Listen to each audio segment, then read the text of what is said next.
Hello and welcome to our live Q&A session with the teachers of the recent In the Footsteps of Thich Nhat Hanh Summit.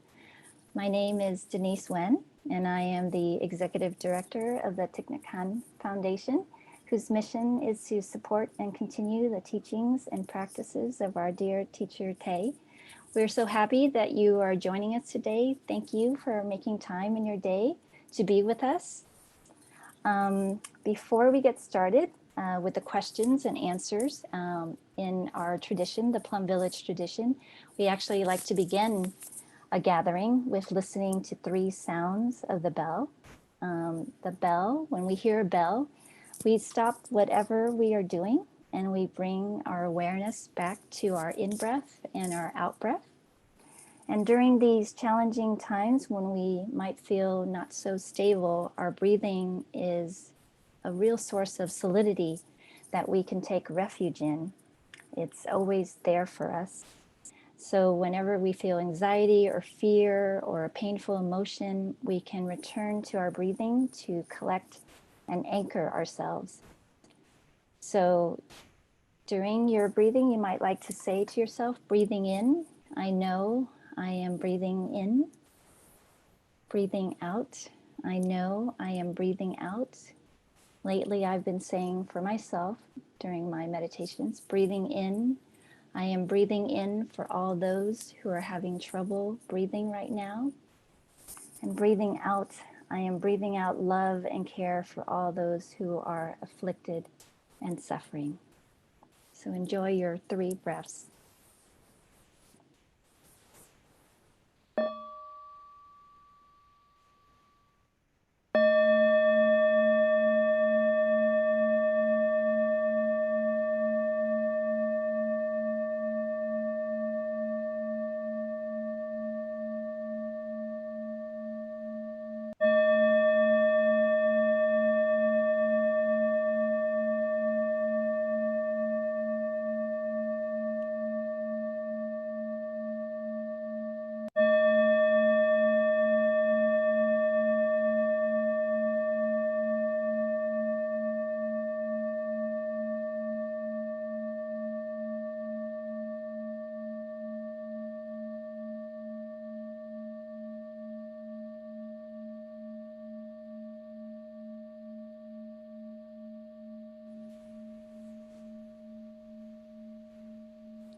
So I wanted to introduce our wonderful teachers who are here today to take your questions.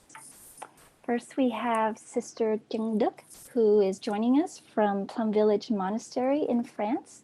Sister Chan Duc, her name means Sister True Virtue, and she is the first Western European woman to be ordained as a nun by Thich in 1988. She is a much loved senior Dharma teacher and widely recognized as an insightful Buddhist scholar. And in 2000, she became the first Western European nun to teach Buddhist Dharma in Thailand. And she is also the author of the book True Virtue, The Journey of an English Buddhist Nun. Thank you so much for joining us today, Suko Chan Duc. Also joining us today is Brother Phap Dung, which means Brother True Dharma Embrace. Before becoming a monk in 1998, Brother Phap Dung was an architect and designer. He helped to establish several mindfulness practice centers in Thay's tradition, including Deer Park Monastery in Southern California. And he has led mindfulness retreats in North and South America, China, Hong Kong, Germany. And he was part of the delegation that represented Thich Nhat Hanh to bring a spiritual dimension to the pivotal COP21 climate conference in Paris. So thank you, Phap Dung, for joining us today. Last but certainly not least is Shantum Seth, who is a Dharma teacher also ordained by Thich. He teaches across the world and has been leading in the footsteps of the Buddha pilgrimages and other transformative journeys in India and other parts of Asia. He's been doing that since 1988. and he's currently helping to establish a mindfulness practice center in the Indian Himalayan foothills, a project pioneered by the nonprofit trust called Ahimsa, of which he is one of the founders. Thank you so much, Shantum, for joining us. We also have three wonderful helpers today. We have Brother Phap Lu, Brother Pham Hanh, and Nicole Kramer, who are helping in the background today to make this Q&A successful. So I really thank them for joining us as well. I wanted to share a little bit about the format of the Q&A today. It'll be 90 minutes long. And if you would like to submit a question to our teachers, if you're joining us via Zoom, on the bottom of your Zoom screen, you'll see an icon that says Q&A. So you can click on that and you can start typing in your questions now. And please use that box and not the chat box to submit your questions. So please use the Q&A box down there. Now, unfortunately, we can't answer everyone's questions. We'll try to address 8 to 10 questions during this session. If your question is picked, you'll be able to ask it live on camera. And this will really help our teachers see the person behind each question so we can all have a sense of community and togetherness. Now, for questions, we know a good question can benefit many people. So we really encourage people to share questions that really come from your heart, that have to do with your happiness, your suffering, or practice, rather than big theoretical or philosophical questions. And we know a good question doesn't have to be long, but it would be wonderful if it's concise. And this will help us make sure there's time to answer as many of your questions as possible. And speaking of questions, before we begin, we actually have some questions for you so we can get to know you a bit more. So we have some poll questions that you'll see on your screen if you're in Zoom right now. And if you could take the time to answer them, that would be really lovely.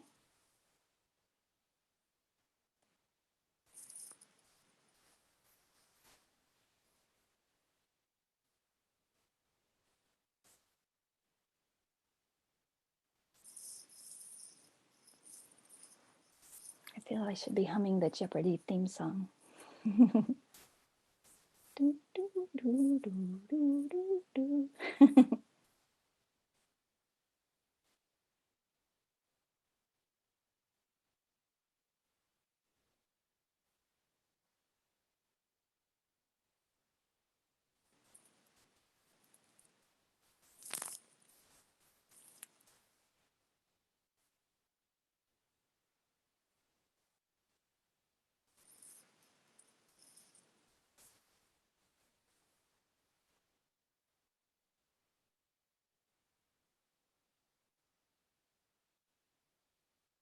Great. Well, a couple more seconds to answer.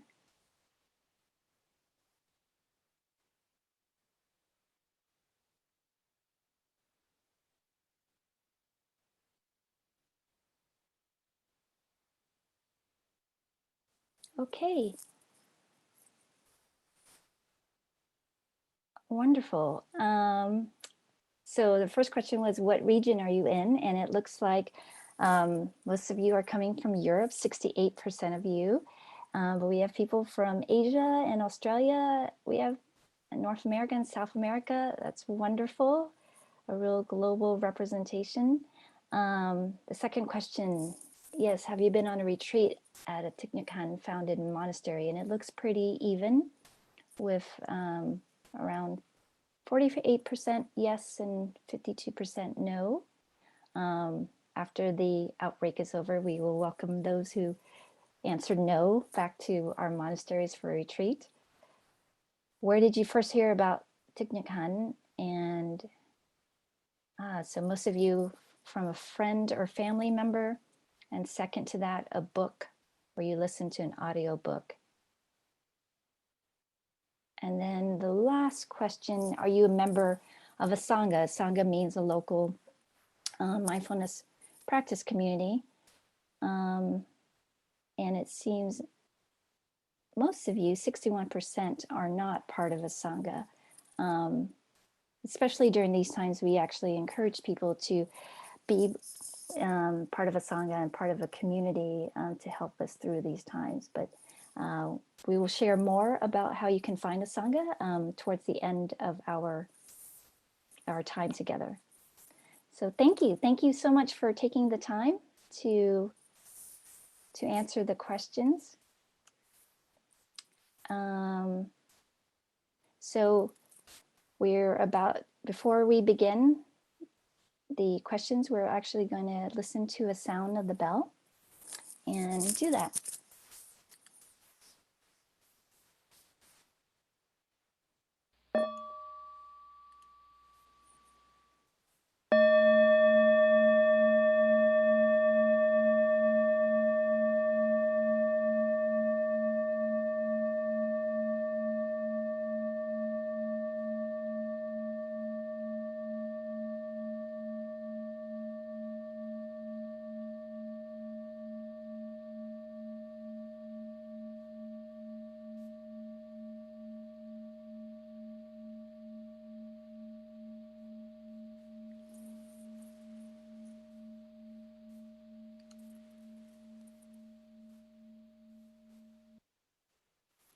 Wonderful. So our first question is from VJ. Welcome, VJ. Thank you for joining us. Would you like to ask your question? Hi, good morning and welcome, Sangha. I'm so happy to be here. My question is, I've been practicing mindfulness for over 2 years, very dedicatedly and mostly consistent. And I work at the airport under stressful environments, and I have been deeply benefited by my meditation practice, where I find on certain days I find extreme clarity. I'm fearless on a stretch of about 10 or 20, 30 days.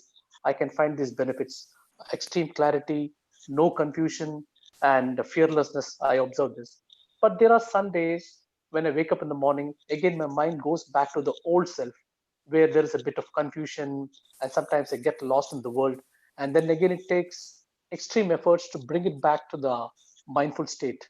So I wonder, why is this happening, waxing and waning happening in me? Thank you.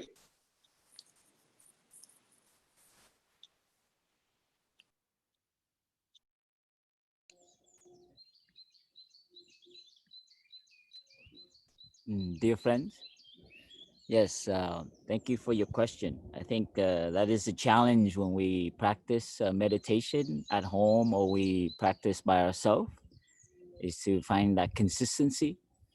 Because in our daily life, we are very distracted and disturbed by so many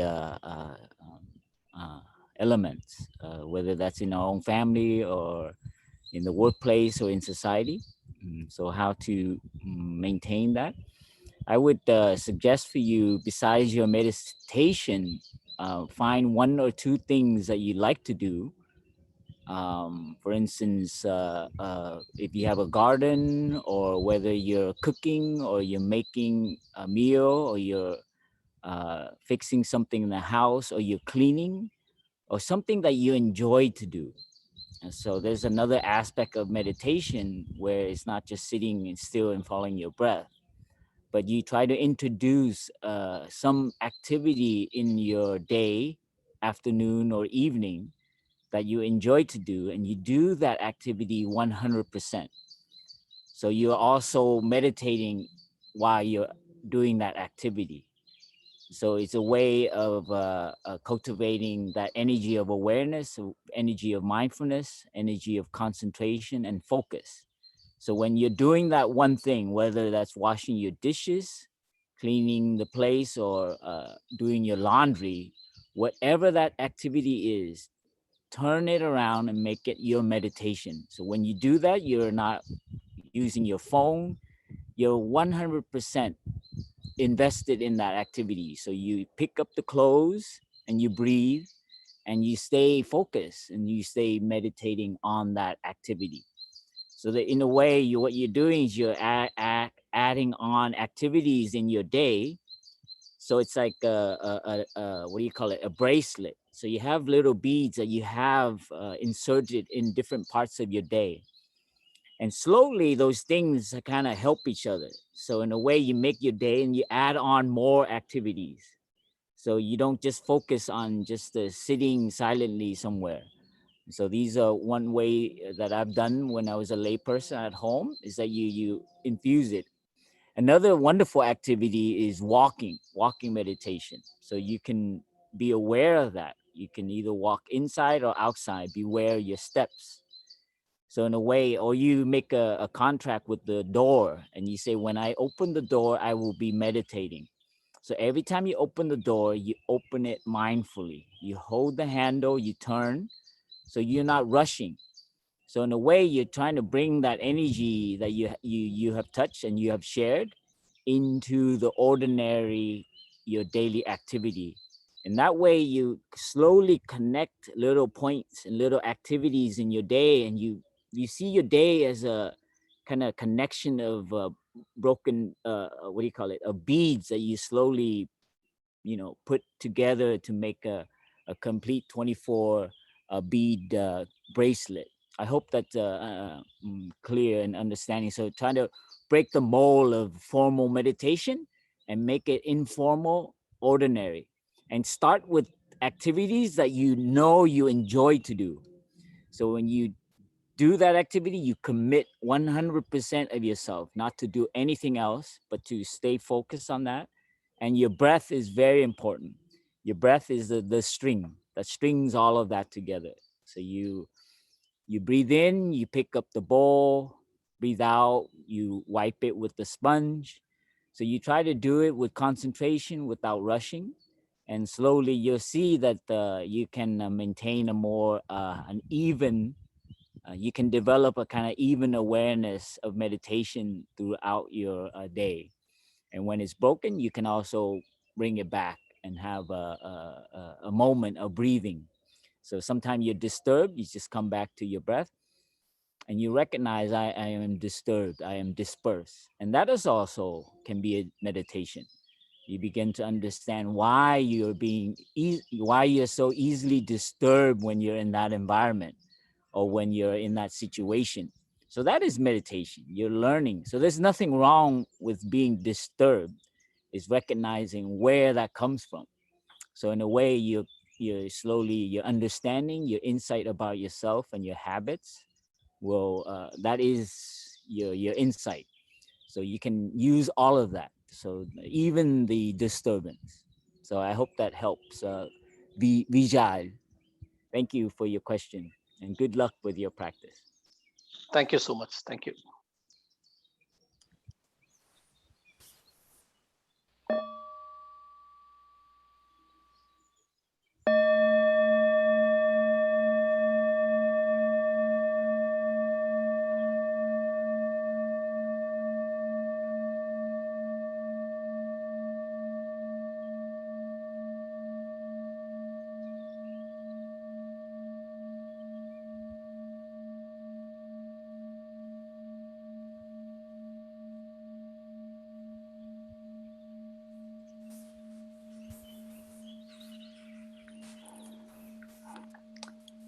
So for the next question, I'm going to be asking for the person.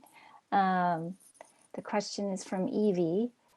At a time of great need of the practice, how can Sanghas offer something for new practitioners while also supporting those already in the practice? Usually in our Sangha, we have special introductory courses to offer better support for both new and existing Sangha members. But now everyone is stretched to transform the form of their practice. Any advice or perspective on this?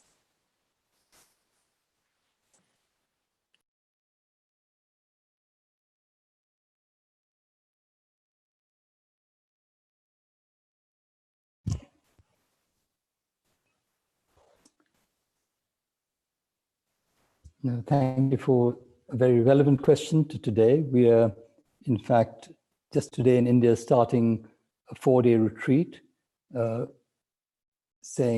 calling it Nourishing Virtual Togetherness.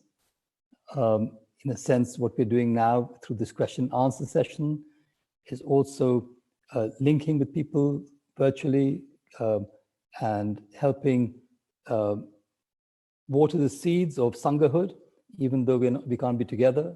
This is only what we can do in this circumstance. But I feel that it's a great opportunity to actually practice at this time. We feel that many of us are home. We are literally in our home spaces, and we've often talked about coming home to ourselves. This is something we often find many reasons in our daily life to say that we are busy, we have other engagements with people, distractions, but now we have an opportunity to really come home. And coming home in the sense of what the Buddha has shared with us and Thich has shared with us is to come back to ourselves, come back to this, this process of coming back to this island within ourselves, the island that we can actually touch, which has many, many beautiful beautiful elements in it, and also some not so beautiful elements in it. So using our breath as a way to come back to the present, and then coming back to our body, getting back to our feelings and our perceptions. So all these different ways of really bringing ourselves to come home into our own body and mind construct. And it's only really when we can be back in our own homes that we can really reach out without causing more anxiety to others, more unstableness to others. And so we always have to start with our own practice and then reach out to friends, to family, to people who we think would benefit from this, this sort of practice that we are practicing ourselves, and also to reach out to people who can help us in understanding the difficulties we may be having ourselves in coming home in that sense. So Sangha building is a wonderful offering. It's a wonderful practice. The Buddha himself suggested the Sangha as one of the 3 jewels. So he said it is not only, it is building of community, building of a community that lives in awareness, in harmony, is a great jewel, but also building that as a practice. So I think each one of us can do that in our own way, whether it's in our own family, or whether it's in our neighborhood, or even whether it's in a virtual community globally like we're doing now. But I always feel that the Sangha always starts with our own practice. And as I mentioned, this coming home to ourselves, building our own practice in our base, and not necessarily becoming dependent on others to build our own sense of solidity and stability, and using this time to do that. And I think, as Brother Phap Dung said very eloquently just now, using everything in our lives to remind us how to do that, whether it's folding our clothes, whether it's brushing our teeth. And so when we are able to do that, then we can share that element of even, the way we fold our clothes with a friend who might be having difficulty with anxiety, with fear, with, worry. So I think Sangha building is a way of helping both ourselves and our community.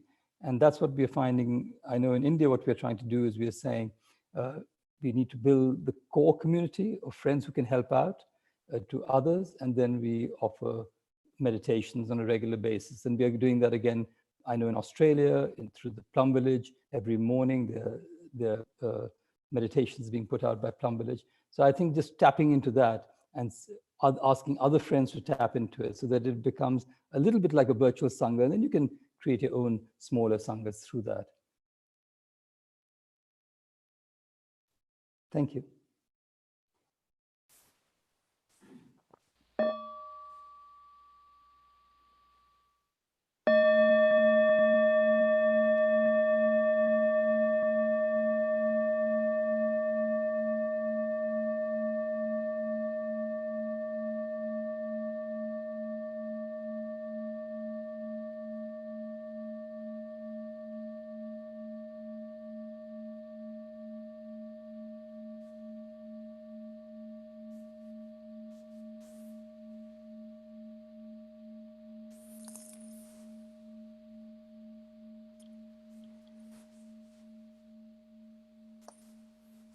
before we have the next person ask the question, I just, for those who submitted a question, if you can just check in the chat box to see if we've invited you to ask your question live.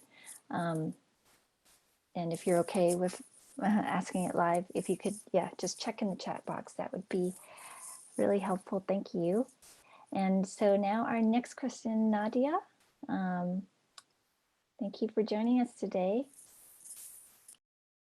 Thank you. So I'm Nadia from Bangladesh, and I actually followed the whole summit.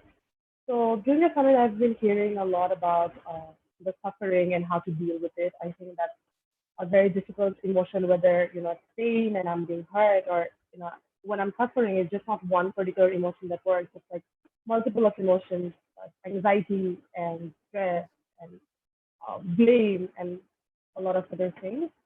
So I was learning in the summit that while we're in that difficult state, it's just to sit with it and embrace it and be like, get curious, like, it's there with me.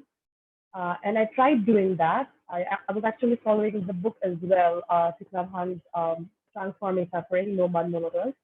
But what I've always faced difficulty is to actually sit with it. When I do, I could barely stay calm. I would get very agitated and just break off from meditating. So I wanted to know from the teachers here if they could say what does it really mean to sit with that difficult emotion? And if you're not being able to sit with it really, or be calm and get curious with it, what to do to process it. Yeah.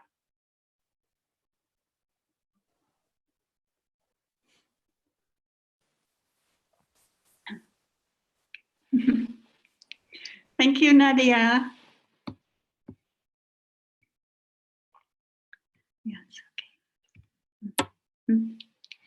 So there are times for me also when it's difficult to sit with my suffering. And I don't ever want to force myself to do that, because I know that my suffering is not just my suffering. It's also the suffering of my father and my mother and my society and all the people around me. Because my mind, my consciousness is not separate from the consciousness of all those who are connected to me. So I have to recognize that this suffering is not just mine. And one thing is very important for me is I need to, we call it watering the seeds. We say that within our own consciousness, there are many potentials. And there's the potential for not suffering, as well as the potential for suffering. So I need to water the seed of the non-suffering. And this means that I need to nourish myself in my daily life with something, as Brother Phap Dung said before, with something that I really feel is nourishing me. So there was a time when I was quite sick and I couldn't really do very much. So when I suffered, I took up my paintbrush, and I'm not a good artist at all. And I just painted the flowers and things I love to look at. And that nourished me, and it helped strengthen the seed of non-suffering in me. And when the seed of non-suffering was stronger, the seed of suffering was less strong. So that is one thing. It may not be painting, it may be something different that we enjoy to do. Yeah. So you can find that for yourself. And then also when the seed of non-suffering is available in you, then you know that the suffering isn't the only thing. And another thing we should remind ourselves is that suffering is impermanent. We all have the right to suffer. And as human beings, we have to suffer. But we shouldn't worry about that. We just recognize, oh, now suffering is here. Hello, my little suffering. I know you are there, but I also know that you are impermanent. And we know that the non-suffering is also impermanent. So we have to keep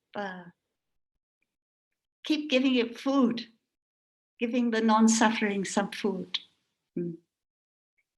So what is it that nourishes you in your daily life?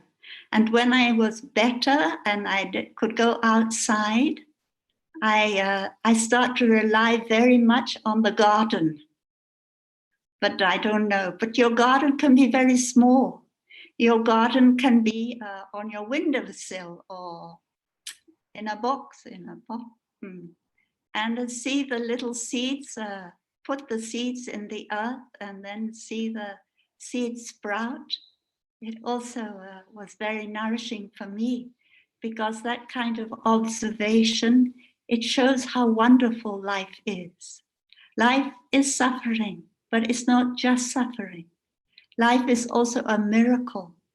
It is also something very wonderful, and every day we can discover some of the wonders of life.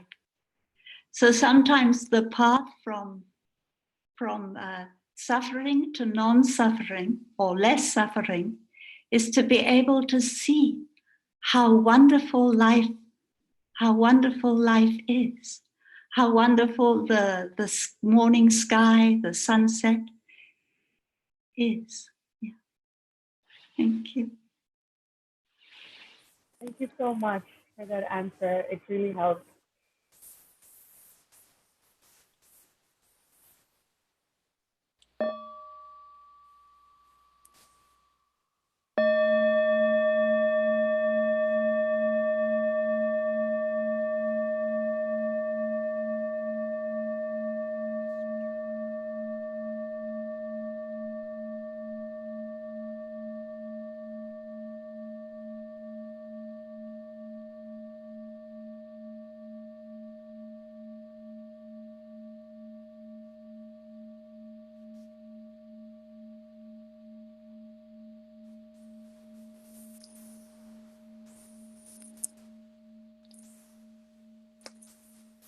And now our next question is from Christian. Christian, I'm so sorry. I hope I'm pronouncing it right. Hello. Actually, my name is Sara. This is my partner, Christian. And the question is coming from me. So these days I feel very privileged because I have my Sangha, I have my practice, I have a safe home, food and shelter, and mostly I know how to take care of myself. But then knowing that there are lots and lots of people, currently 20,000 refugees in Greece in the camp of Moria, that don't even have running water, that don't have food, and to know that all of this luxurious life that we have here in the West is kind of based on exploitation, exploiting the earth and exploiting the global South, and Germany exporting lots of weapons and stuff. I feel super guilty that I'm born into this without doing anything for it. And I have moments of feeling very happy and then kind of like remembering this and feeling very guilty. So I would love to hear some advice how to deal with these feelings. Thank you.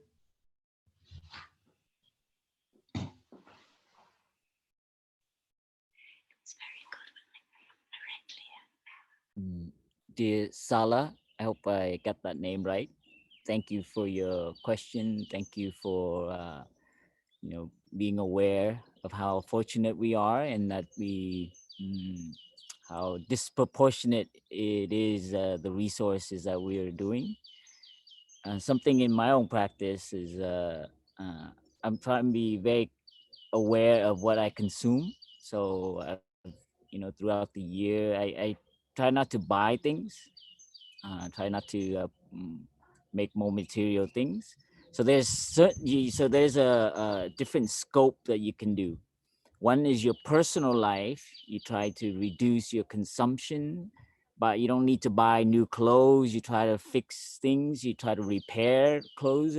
So in a way, you as an individual can actually reduce that, because that has a very direct effect on where all these material comes from. So that's on a personal scope. And then you can go into your friends and family and try to raise that awareness. So if you cannot go to these southern nations in the southern hemisphere, there's a way where you can actually model your life so that it inspires others around you, your friends, your family members, skillfully, of course, not to be judgmental or anything. And so you do it with changing your own life first. So that scope moves on to your friends, your family. And then if you are able to be in a position of mobilizing and gathering and raising funds or collecting old clothes, so you be creative. This is a wonderful time now to re-envision how, and you come make a team, bring your sangha involved in it. Look at the local school. Are they getting immigrants? So find out where the places are in need. And so do some investigation where there can be maybe some practical thing that you can be involved with that actually have direct effect.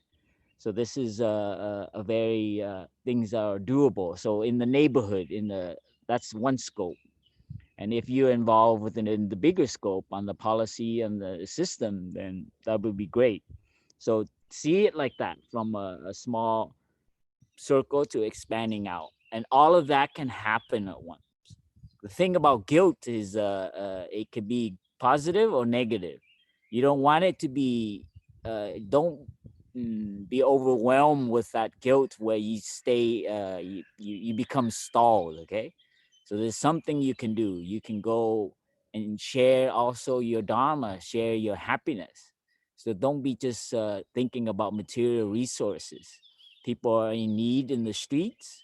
Right now, there's a lockdown or a kind of encouragement of isolation, but there's also your heart and your face, your mind. So these are also energy things that you can share. So sitting there and keeping people in your heart and keeping this awareness is also an offering. So you stay compassionate, you stay kind, you stay humble, you stay less impactful. So these are energies that also is not lost. So there's both the material, practical end, and there's also keeping that in your heart. And that means taking care of your guilt. So sometimes guilt, you have to look at that. You have to have insight on that guilt. It might come from your past, your childhood, your upbringing, your culture. So transforming that guilt and not taking things for granted and not what do you call it, wasting bread, not being grateful, is also needs to be transformed. So when you can transform that, you are adding on to the collective consciousness. So that's another one way of doing it.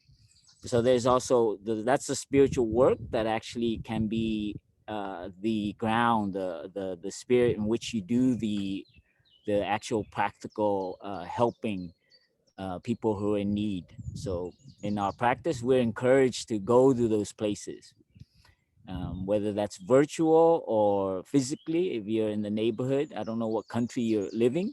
I'm sure there are places in Europe where that they're needing help. And so whatever talent you have, you can offer that and offer that wholeheartedly. So this guilt right here, the medicine for it is generosity, right? And generosity here is both in your own transformation, your own insight of your guilt. When you can transform that, you can help other people who feel guilty.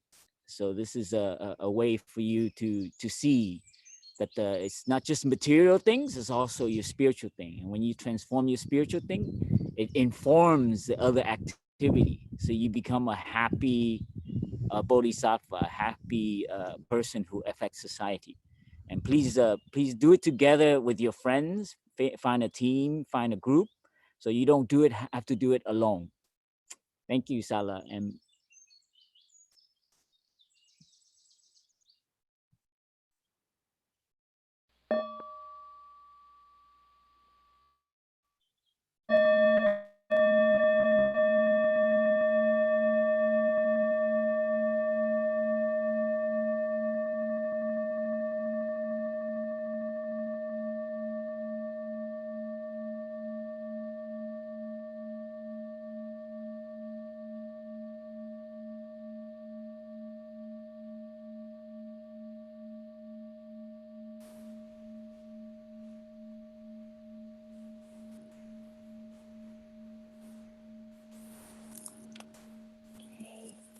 All our teachers are so amazing. Oh my goodness.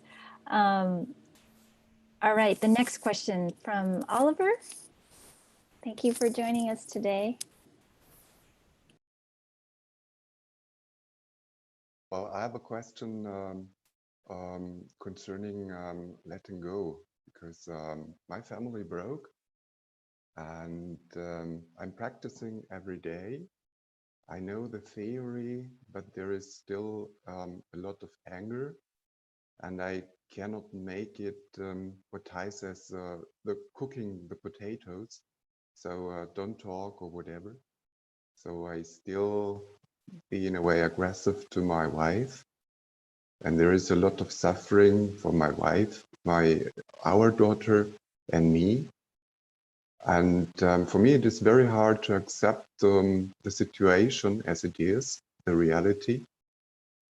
And maybe there is, well, a special technique that helps me more to accept the reality as it is, and letting go, yeah, my wife and my daughter, so that they can be happy, and me as well, being happy again. Thank you.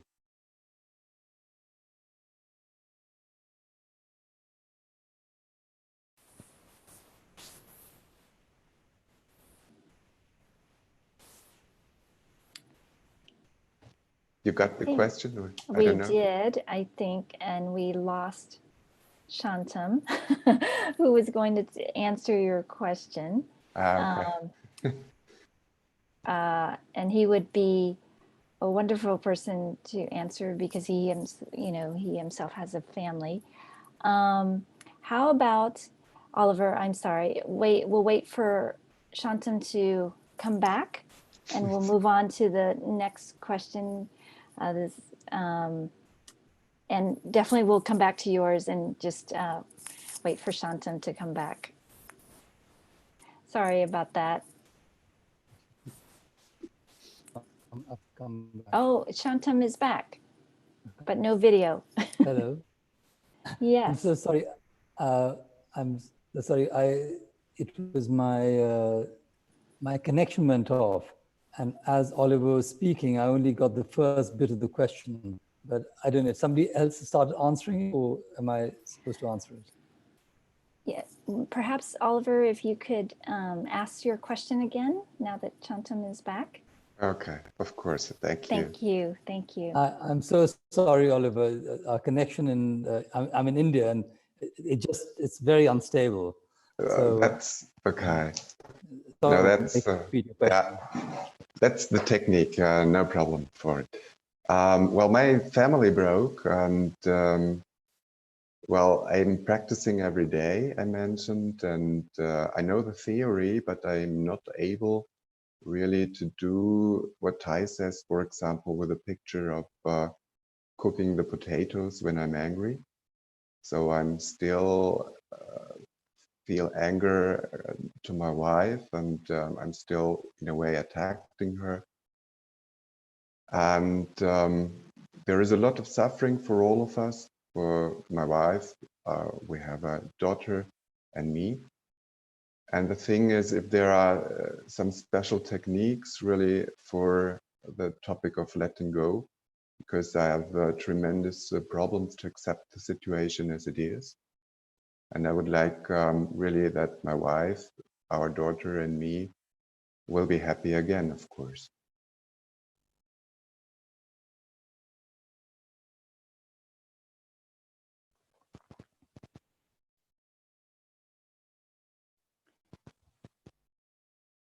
No, thank you so much for your question, Oliver. And I can feel your pain even in the voice. These situations are not, they don't happen just overnight. They obviously happen because there's a history to it. And sometimes when we look at it and we look at even our own unskillful actions, we are part of, we always say we can only clap with both hands. So we have to look at our own self also in the past and also in the present. Trying to hold to something which is in the past is always can cause us suffering, more suffering, because we sometimes look at an ideal, or we sometimes look at something we have lost. I think it's very difficult, but to try and really come to the present and to see what is the situation happening right now.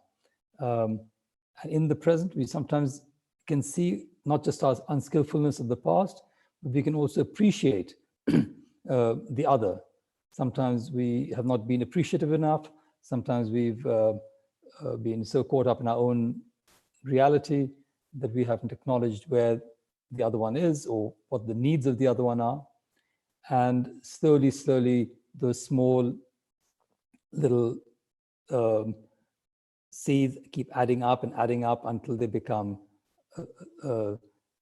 unsustainable.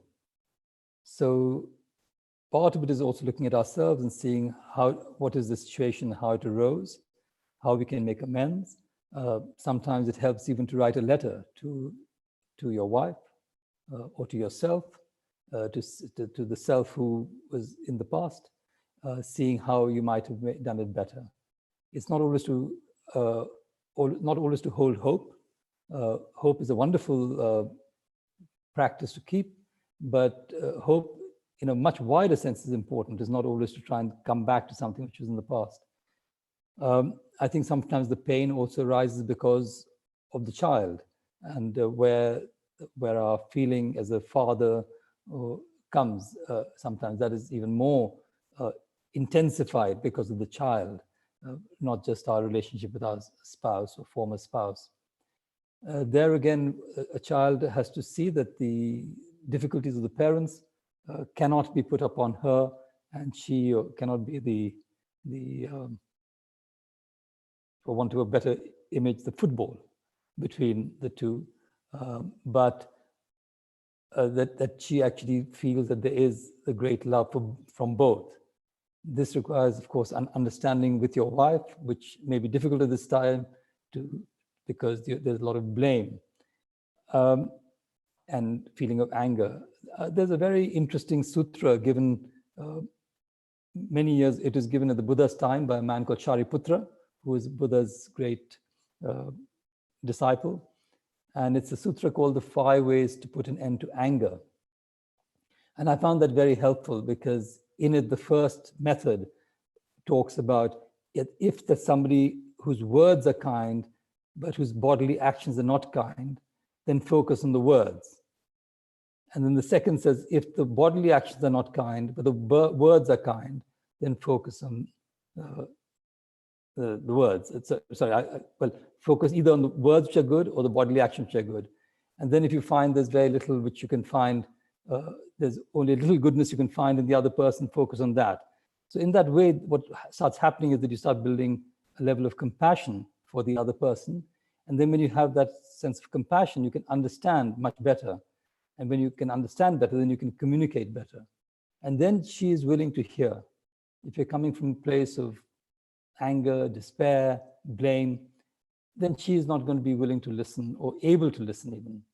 So it requires quite a lot of individual practice on your own behalf, Oliver, to calm yourself, to speak only when you feel calm.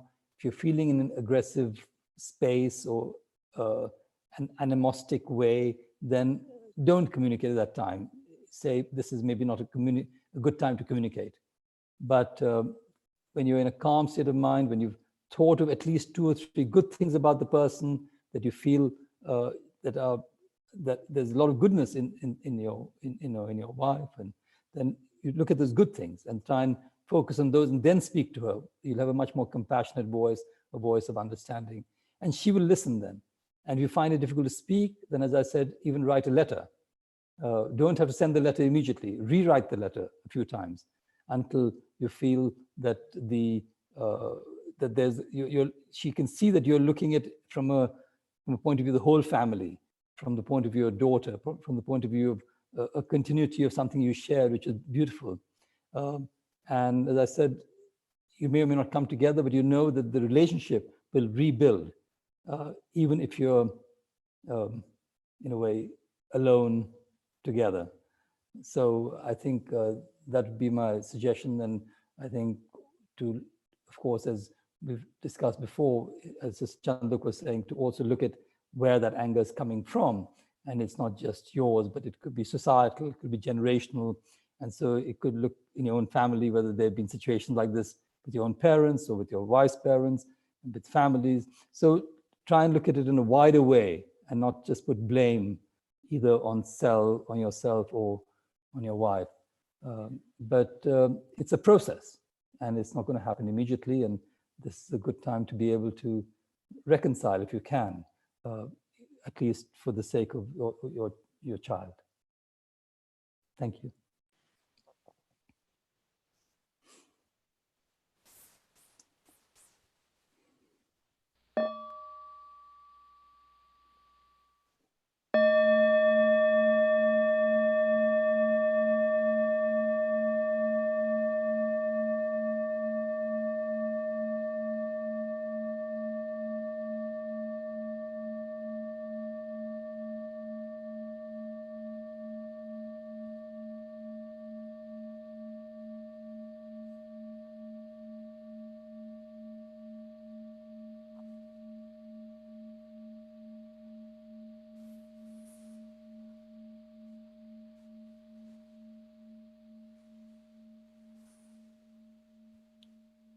Thank you, Shantum.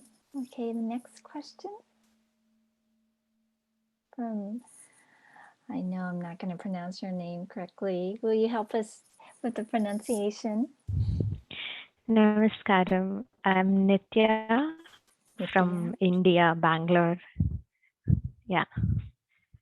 Thank you so much for giving me this divine opportunity today. My question is that how do I stay connected with the elements of nature and understand that the cosmos and I are one and the same throughout the day and in sleep? How do I get there, and what is the practice for me to do that?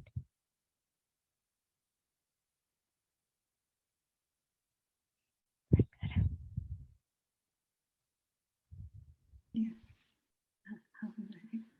Hello, Nitya. Thank you for your question. Did you say in your sleep as well? Oh, so I think we have to start in the daytime when we're awake, because otherwise we can't really control too much when we're asleep. Our own body is part of nature. We have evolved as a human being, very young species on this earth, from all the other species. So even if there was only one tree left in your town, you could go every day to that tree and you could hug that tree and you could see that the tree is your ancestor, because the trees were on the earth long time before the human beings were.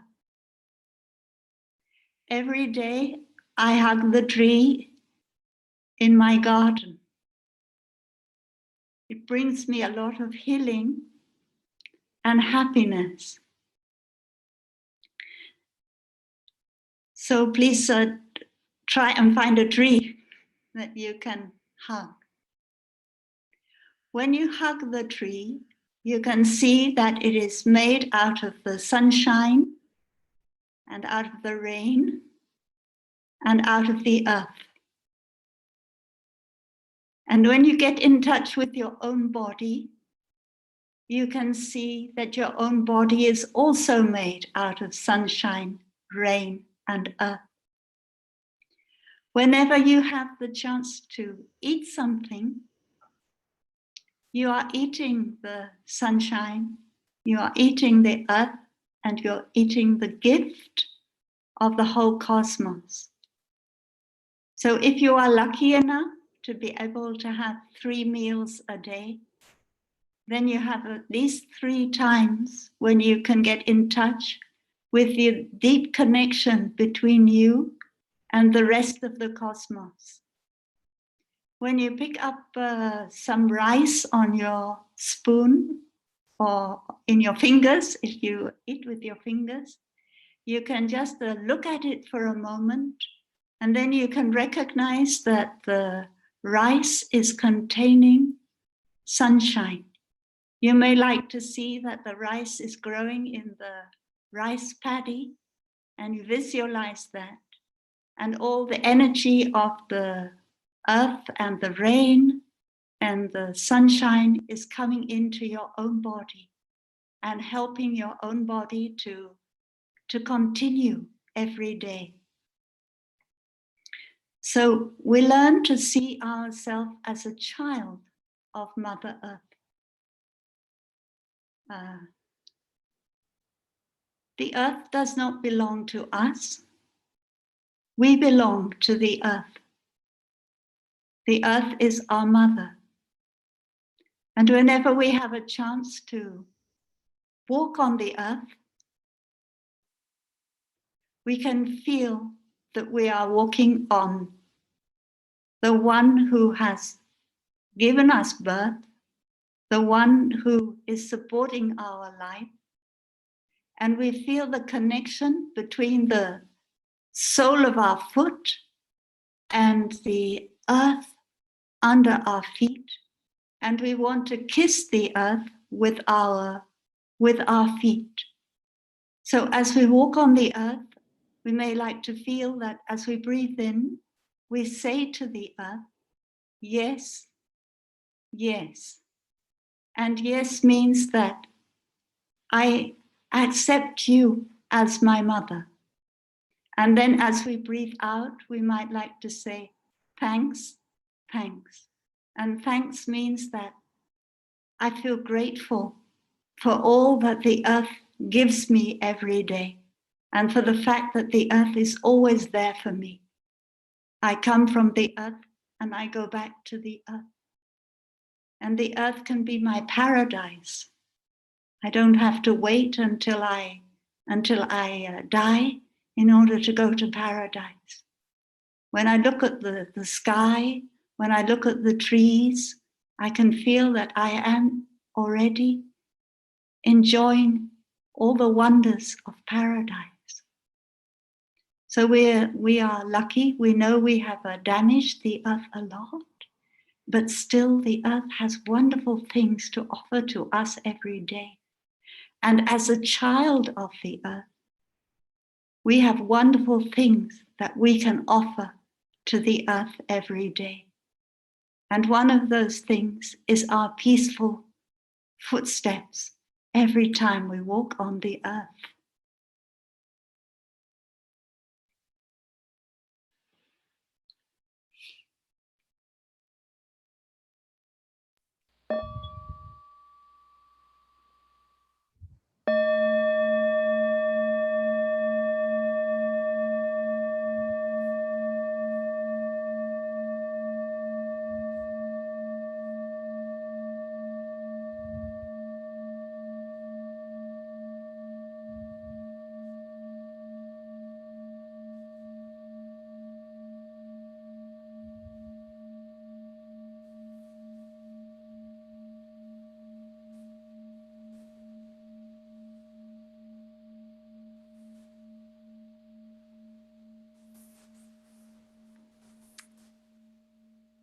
Now we will have a question from Siao.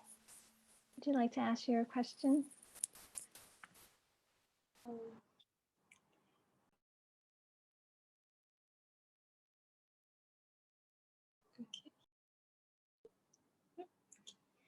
Okay. Thank you for giving me a chance to ask this question live. I'm Suyao, calling from Singapore. Been practicing with the local Sangha, Joyful Garden Sangha, for less than a year. In the recent month of reflection and discussion with a few people, I think I come to realize that for me, the main goal or purpose of my life is becoming quite clear, that I want to work on something that help to build a community where people, the diversity of people are treasured and people are equally treated and feel unconditionally loved. However, the actual path of doing it hasn't become that clear yet. But I do come to realize that in my current job, working in a manufacturing environment, is it's not the kind of not like the best soil where I can cultivate something that I feel strongly about equality, about diversity and love. So I'm thinking about leaving my current job and allowing myself some space to explore what I want to do next to best contribute my energy and to build something that's meaningful to me. But in this process, I feel that there's also a lot of fear involved because I don't really know what I'm going to do next after I leave my current job. So my question would be, what's the advice or what are the practices that I can do to move together with this fear of uncertainty? Thank you.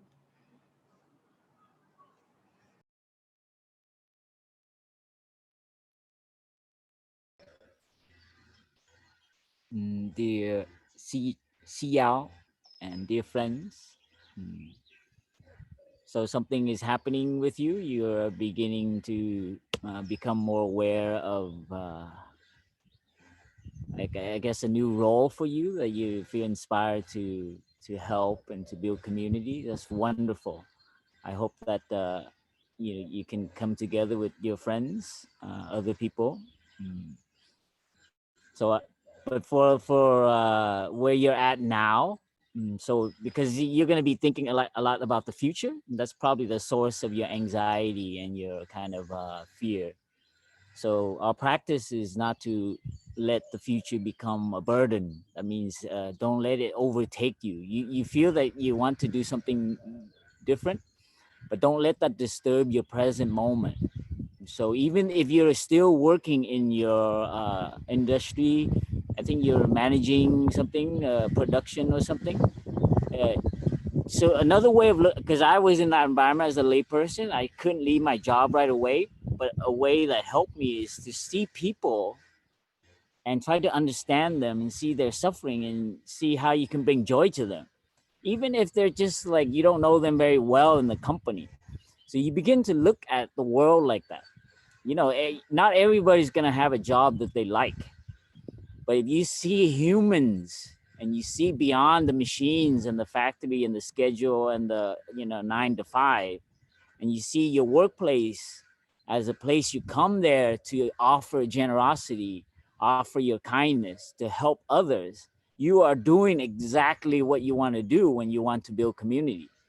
So our ideas of building community is just an idea. In fact, community building requires a lot of that human connection, human understanding. So you can begin right in the present moment, right where you are, by maintaining your practice, keeping your concentration of kindness, of connection.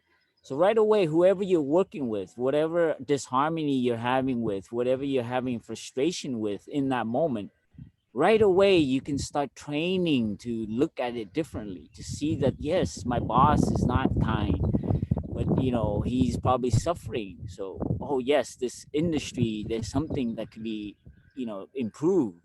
So in a way, you use your environment now to start to contemplate and look deeply.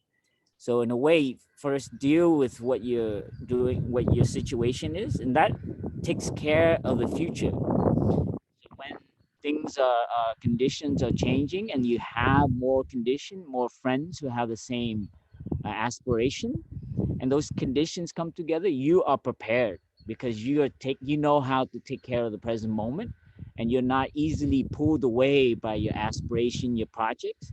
Because if you can't handle that right now where you're at, then you'll bring it to the next space. And I think community is a wonderful idea, but where you're at now, the colleagues and people you're working at are your community, your family members, your parents. So your community is also vast.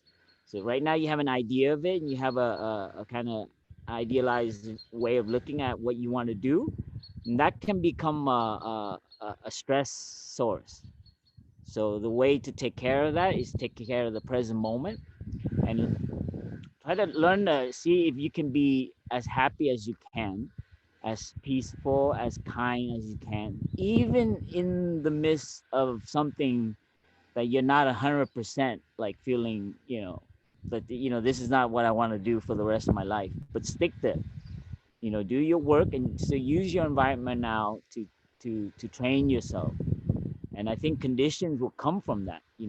I know Joyful Sangha. They came to Vietnam. I met them. They're wonderful and very talented people there. And building Sangha requires a lot of human, how to deal with disharmony and how to communicate. So you can start that right now and look at the environment you're working and see if you still want to have some reconciliation with a colleague, or there's someone who's sad in your workplace. You bring them lunch, you put a vase and a flower in your boss's desk. So you right away do what you want to see yourself doing in the future. So that way you're the future, it doesn't become a burden. That means that you only think that happiness will come when those conditions are coming. In fact, it has to come right now where you're at, even if it's a very challenging condition and so on. And so if you have that, you will become a very good Sangha builder, very good community builder, because you know that it's not important. It's about the human beings and how you can touch one person, try to understand them, their suffering. You can listen to them and say, please keep sharing. I want to hear. So those are the skills that you will need when you build community, and you don't have to wait. So do it right now when it's very adverse and it's actually, so look at actually what is it that you're not happy with. So your insight there will be a kind of an inspiration for you. So please use this opportunity. And when conditions all move, things are impermanent, but don't try so hard. Okay, so just how do you call it? Have a little bit, but don't try to grasp too much the future and community building and trying to, because that also disturbs you, and then that is the energy that you can't build a community with that energy. Very, very important to maintain this kind of a peace, a stability, a happiness, a kindness, this kind of energy. So whether there's a good condition or not good condition, you stay even. So this is very important in community building, not to be too much. I want to build community, and then there's going to be many people who want to do the same thing, and you keep and you have a head collide. Huh? So please start training right now. So don't wait until it comes to you. Do it right in the present moment in your workplace. Thank you. Xin chào. Thank you.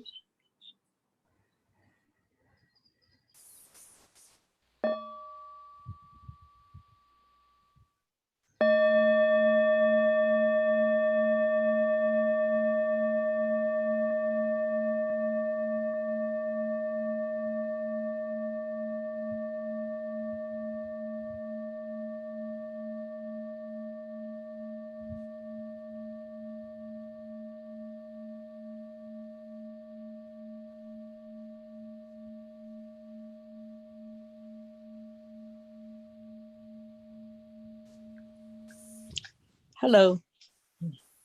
Yes, Ying, would you like to ask your question? Yes, I'm Ying. I'm from United States. I almost went to Plum Village for the spring retreat until Plum Village was closed. So I used the energy of this appointment to start right away from the lockdowns. I started a book discussion on Thay's book on fear. The essential wisdom for getting through the storm. I was very enthusiastic with high energy, and I also used the book, The Blossoming of the Lotus, and then used the guide meditation to help the community to discuss the book as well as guiding them through the guided meditation. It has been like 4 weeks now. And then all of a sudden yesterday, I felt that energy was just kind of not high as it was. And I started to ask myself, how am I going to sustain this if I have to be isolated for even longer? Because now it seems like we have to wait for a long, long time to get this, for me to be even able to be out safely.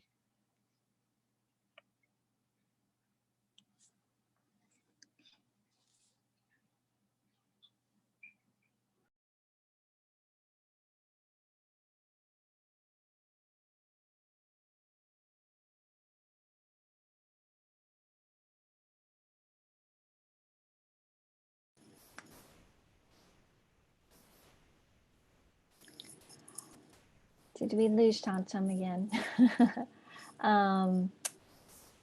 Yes, Sister, given the time, Sister Chan Duc, would you be okay to answer the question? Thank you so much. Ying. Hello, Ying. Thank you for your question. I've also been practicing for some time. I'm sorry I miss you, will miss you in Plum Village. And sometimes my energy also goes down in the practice because everything is impermanent. And I want to be able to practice with when my energy is down, as well as when my energy is high. And so I need to have a different kind of practice when my energy goes down.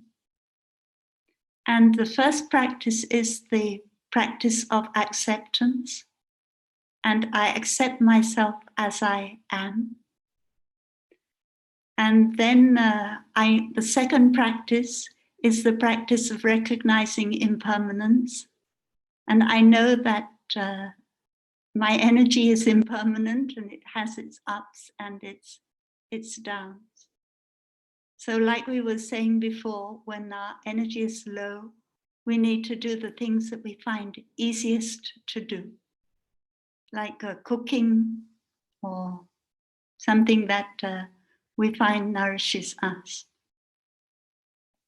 And also when our energy is low, we need to have the support of others. And so during this time when we cannot be close to others because of the epidemic, we need to find ways to be close in other ways. So to have the online Sangha is very helpful. And with our online Sangha, we can have the Dharma sharing, where people can share from their heart and they can offer their support to each other. So when we come together with our Sangha, even if it's only 3 or 4 people, we should imagine things like we're holding each other's hands and that we can feel the energy flowing from each one of us to the next one. So one opportunity that we have now is to know that we are not just caught in one place. So the scientists and also the Buddhist masters have been teaching for a long time something which is called the non-local. Sometimes when someone is very sick or someone is dying, they will write to us and they will ask us, please, or their friends will ask us, please send energy to that person. And so that the Sangha together, they will concentrate on the name of the person, and they will send their energy of compassion and concentration to the person who's suffering. And often someone sitting at the bedside will say, oh, exactly the moment when you were sending the energy, that person was able to receive it. So we don't know how that happens, but we know that it happens. So you can, even though you cannot be physically with someone, you can still feel very close to them. And writing love letters is also important. If there is someone that you feel that you haven't had a good communication with for some time, you may like to write them a letter. And you can write it, first of all, it's for yourself. And that person, maybe they have certain habit energies that you don't like, that you find difficult. But as Shantum was sharing before, you can write down all the things that you find difficult on one side of the paper. And then you turn the paper over and you write down the things that you appreciate in that person. And then you don't need to look at the difficult things. You can just take the things that you appreciate, and then you can write the letter to the person using that. Because you know that all of us, we have the things that are good and the things that are wholesome, but we also have the things that are not so wholesome. And it's true of all of us. It's true of myself, and it's true of the person. So that this time is a wonderful opportunity for me to make real connections from my own heart with everyone that I can. And this ability to communicate from my heart by writing or by being online with others is something that can nourish me, even though I can't meet every day with those people physically. And when again in the future that I can meet with them, I will value them and value their being there physically for me so much, I probably want to go and give them a big hug.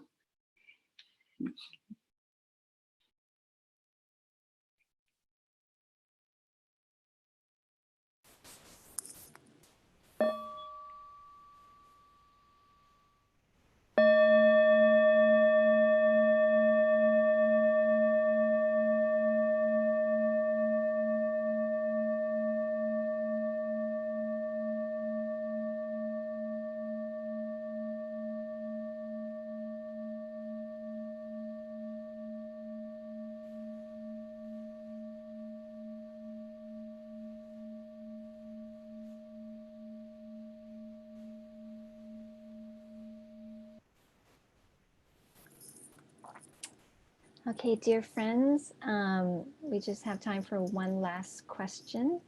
There's so many good questions. I'm sorry we couldn't get to them all. But we do have another Q&A session on Saturday or Sunday Asia time. But Claudia, thank you for joining. Would you like to ask your question?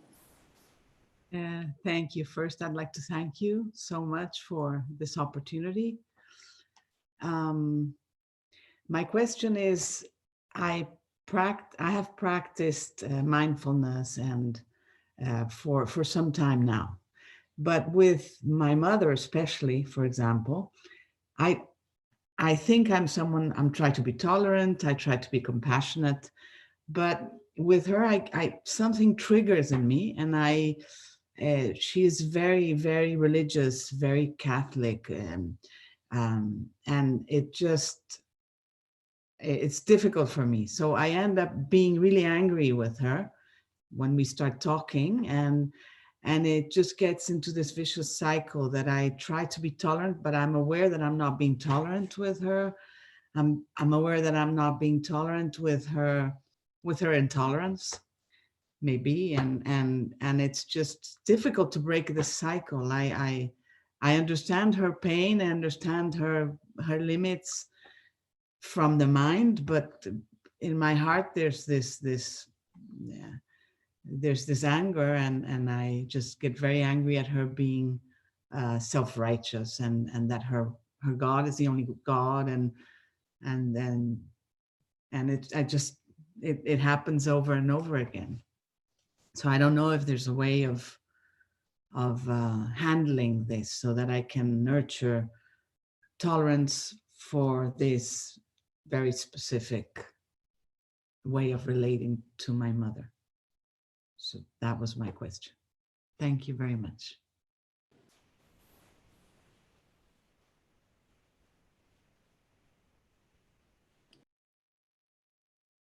Thank you, Claudia. And I'm sorry, I was the connection is unstable, so I'd disappeared for a short while.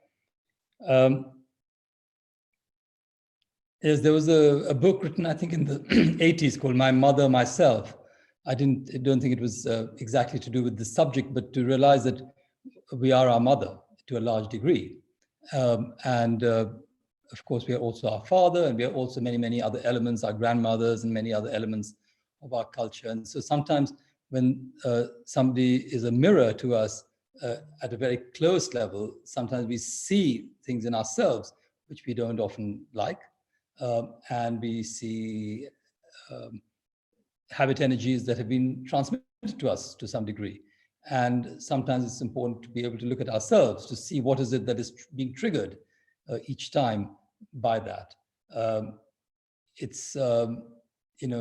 What is wonderful is to know that this is happening to you, and that you do want to make some sort of a reconciliation, and you want to work towards that. And that in itself is a huge motivation, that we can heal and transform not just what is happening within us, but also in our relationship. This understanding of interbeing, which is a word that has been coined by Thich, is so much part of what a mother and daughter relationship is. But of course, it goes beyond that to everything in the cosmos. Today, we are separated physically because of social distancing or physical distancing. But if we can't awaken to the insight of interbeing now, when will we? So that comes back from the cosmos, as Sister Chan Duc was explaining, right down to ourselves and our relationship with our mother. So I feel it's a key practice for us now. I hear in it this feeling of a religious disconnect, a little bit of a tolerance element with the religious feelings of your mother. I know that since we are very influenced by the Buddha, and that's why we are together in this, I know that the Buddha was very clear, and he said something like "ehipasako," which means come and see. I'm not going to just come and experience something. And I think a lot of it is to do with our own way we practice and the way we are in ourselves, that the other feels invited to come to us. So I think the speech you use, the compassionate hearing, the deep listening, this sort of element is very important, even if your mother may be saying something on the phone, which is completely bugging you like anything. What's important is that she's able to say it and you're able to listen to it. And then in your way of responding or even non-responding directly, she can hear that there's a concern and a willingness to come together again. So I think we have to also use that as a medicine, where our mother may be saying something, to see what is it that is, what are the seeds that are being watered in us, which are really inflaming us at one level. But so it's a great moment to practice like this, but on the other side, to also reach out in a compassionate and a really concerned way, because she's suffering. You know, Claudia, it's not just you who's suffering. For a mother to know that the disconnect with her daughter, sometimes I can feel the suffering of the mother is even greater. She's nurtured you 10 months or 9 months in her womb, given you life, really nurtured you in those early years. And I think we always have to look at our mother in that light, that it's not just this time when we are in our 20s or 30s or 40s, but actually that the love that a mother offers us as a child is the greatest love that that any human being can offer. And I think it's a great example of how we can offer that love back. So at some points we know that, say, for example, my father is 96 now. You can see that, there's certain things happening with his body functions, which may have happened as a baby. And it's very difficult for an older man to be able to accept that.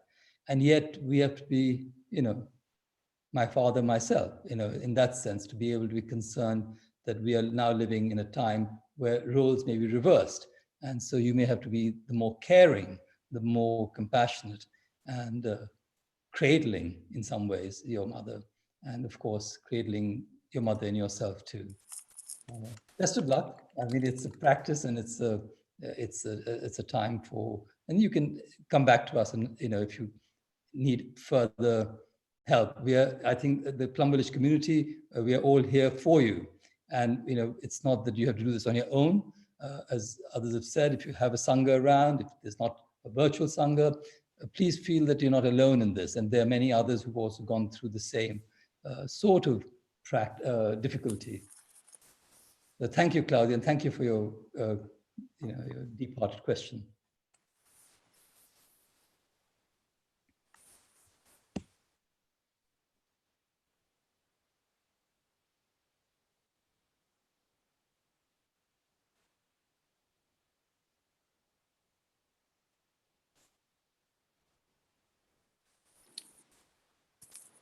Well, dear friends, thank you so much for joining us. Before we're running a little bit over, but I just wanted to, let me just share my screen for a second, just to have some resources for you. Okay, hopefully everyone can see this. But how to stay connected to our community. If you go to the Thich Nhat Hanh Foundation website, tnhf.org, you'll be able to find practice resources. We actually have a section called especially practice resources during this time of the COVID outbreak. Oops, excuse me. We have teachings and meditations, and there's also the ability to find a Sangha. If you look under community on the website, you can find a Sangha, which we know is a real support at this time. Also, our publishing house, Parallax, is offering a 40% discount on books by the Summit teachers, the Summit authors. So Sister Chan Duc's book is a special discount now, and Key Practice Books by Tay. So if you go to parallax.org/footsteps and enter in the code footsteps, you'll get the 40% off discount. And then to stay connected also to the monasteries, a lot of them are doing live streams right now. So Plum Village Monastery, where Brother Phap Dung and Sister Chan Duc are, they are doing live streams of their sitting meditations and also live streams of their Dharma talks. So if you go to plumvillage.org/live, you can stay connected that way. And then to keep connected with our Dharma teacher, Shantum Seth, you can visit his website's Buddhapath.com for the pilgrimages that he offers in India, and so also for his nonprofit Ahimsa Trust.org. And then lastly, like everyone in the world, our dear monks and nuns have also been affected by the coronavirus outbreak. They've had to close all 10 monasteries worldwide.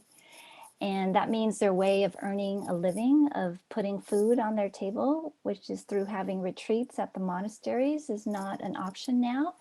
Yet they've been working so diligently to bring as much of their teachings and practices online for us. Our monastics have always been there for us. And I know so many people are in financial difficulty right now. I really do know that and feel that. And but if you do have the ability to help, we hope you will consider donating to support our dear brothers and sisters. Your gift at any level is deeply appreciated, and you can go to tnhf.org to donate. Unrestricted gifts are particularly helpful right now, so funds can be dispersed to the monasteries most in need at any given time. And lastly, there's this wonderful quote by Thich. It says, "It is probable that the next Buddha may take the form of a community practicing understanding and loving kindness, a community practicing mindful living. This may be the most important thing we can do for the survival of our earth."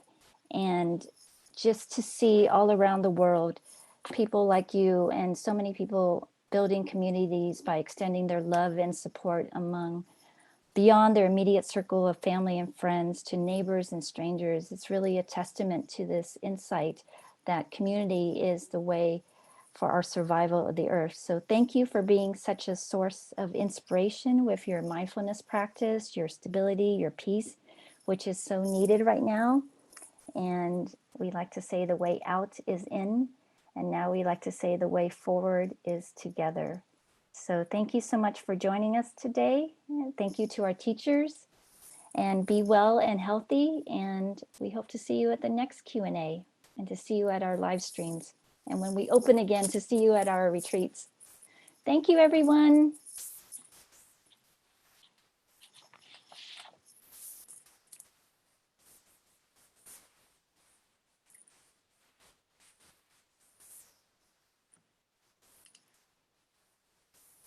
Bye.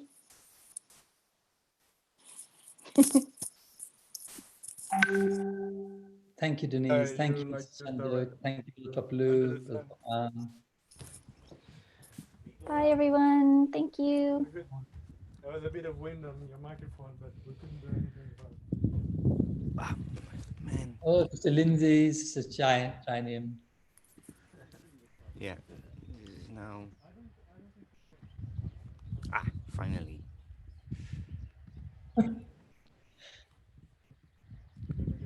Yay!